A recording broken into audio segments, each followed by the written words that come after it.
The Federal Senate will debate legislation which will once again empower the Northern Territory and the ACT to create their own voluntary assisted dying laws. These rights were taken away in 1997 and have been placed back on the agenda by Liberal Democrat Senator David Leyonhjelm, who faces a changing attitude from the Prime Minister and government. Victor Petrovich has more. New South Wales Senator David Leyonhjelm is fighting for Australia's territories to regain their authority to create legislation legalising voluntary assisted dying.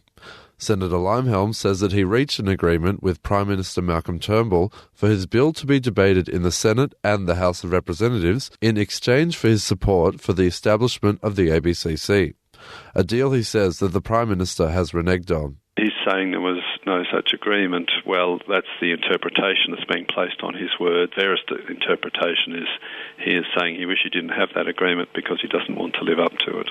The agreement relates to Senator Leyonhjelm's push to reverse the federal government's 1997 move to block the Northern Territory from legislating the legalisation of voluntary assisted dying. Former Chief Minister of the Northern Territory and voluntary euthanasia advocate Marshall Perrin thinks that this has been a long time coming. It's actually a no-brainer. This issue is not about voluntary euthanasia.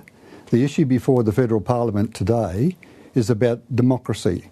It's about whether Australians, no matter where they live, have an equal vote in all tiers of government. Opponents of voluntary assisted dying, such as President of Right to Life Australia, Margaret Tighe, thinks that these two issues should not be conflated. I think it is essential that the federal parliament says a firm no to the legalising of physician-assisted suicide, which is being sought using the ruse of territory rights. It's got nothing to do with territory rights. It's all about whether or not you believe in killing people if they want to take their own lives. Marshall Perrin, however, thinks that this is an historic example of overreach from the federal government. It was. In fact, we believe that there is no record in the history of Westminster Parliament where powers have been transferred to a government, to a colony, and then withdrawn. This was the only time it has ever happened. Could you imagine how there would have been a scream in Australia if, after Federation, when the colonies were made self-governing states and the Federation was formed, if England had said, look, we're going to withdraw half or some of the powers back to you? That would just be completely unacceptable. Margaret Tighe and Right to Life's position is also supported by much of the medical community, including Emeritus Professor at Monash University, Dr. John Murtaugh.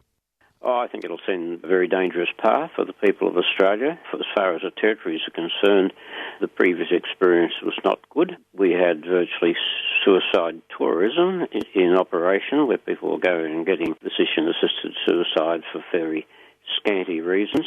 And I don't think that they're really in the interest of the Australian people. Despite the opposition, Senator Leyonhjelm thinks that the passage of voluntary assisted dying legislation is of great importance. It's a libertarian issue. We believe in self-ownership. Our bodies are our own. They don't belong to the government, and it's not the government's business to tell us what can or can't do with them. That includes ending our lives. We all have the right to end our lives if we wish to. Suicide is not a crime. It may be tragic, it may upset people, but it's not a crime.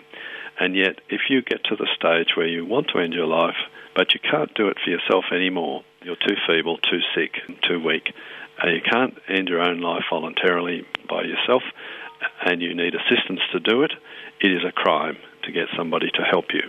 And that's the government saying, no, you don't. Your life is no longer your own.